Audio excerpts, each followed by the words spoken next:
মুক্তির মন্দির সোনালি কথা বলি না, লেখা আছে অশ্রুতে, লেখা আছে অশ্রু জলে। আমি হাসি হাসি পড়ব ফাঁসি, দেখবে ভারতবাসী। ও মা হাসি হাসি পড়ব ফাঁসি, দেখবে ভারতবাসী।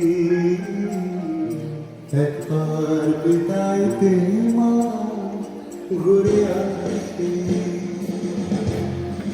18 এপ্রিল 1918 মাস্টারদা সূর্য সেন ও তার 65 জন শিষ্য মিলে পরিকল্পনা করে চট্টগ্রামে ব্রিটিশ পুলিশের অস্ত্রাগার লুট করেন এবং তারপরে লুকিয়ে আশ্রয় নেন জালালাবাদ পাহাড়ে।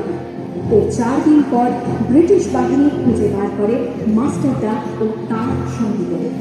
সেদিনের অস্ত্রাগার সূর্য ছিল সূর্য সেনের রক্তে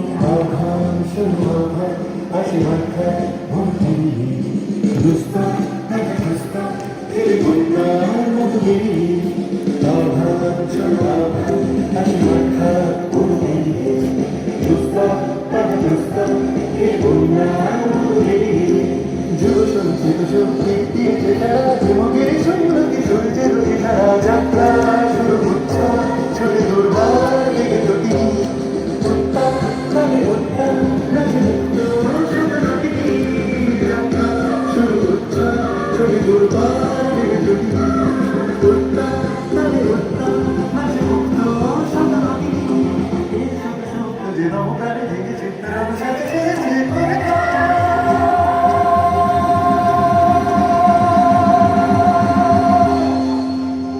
ডিসেম্বর 1930 বিনয় বসু, বাদল গুপ্ত, দীনেশ গুপ্ত সামনে পোশাকে ট্যাক্সি থেকে এসে নামলেন রাইটার্স বিল্ডিং এর সামনে।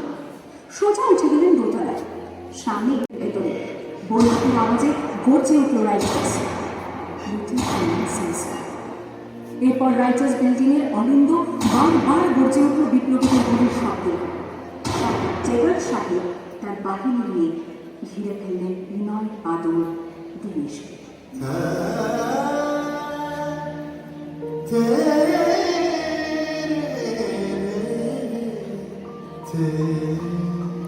দুর্গমুখীর কান্তার মোর দোস্তার পারবার, লঙ্গিতে হবে রাত্রি নিষেধে যাত্রীরা বসে যায়। 29 সেপ্টেম্বর 1942 তমলুকের মাটিতে কয়েক হাজার ভারতীয়কে নিয়ে যিনি পুলিশ স্টেশন ঘেরাও করা লুকিয়ে উঠেছিলেন, সেই 70 মাতঙ্গিনী হাজরা পুলিশের নির্মম চালনা ও লাঠিচার্জ সত্ত্বেও তার রাতের পতাকাটি মাটিতে তুলে দেন। আর ঠিক তার পরের বছর 1943-এর 30 ডিসেম্বর জাপান সরকারের অধীনে থাকা আন্দামান দ্বীপ সেটি হস্তান্তর করা হল ইন্ডিয়ান ন্যাশনাল আর্মিকে। পোর্টব্লেয়ারের মাঠে তিরঙ্গা পতাকা টানলেন সুভাষচন্দ্র। এটাই স্বাধীন ভারতের মাটিতে প্রথম তেরঙ্গা ঝান্ডা। আইএনএর commander in chief Subhash Chandra Bose হলেন ভারত যাকে স্বীকৃতি দিয়েছিল 18টি দেশ।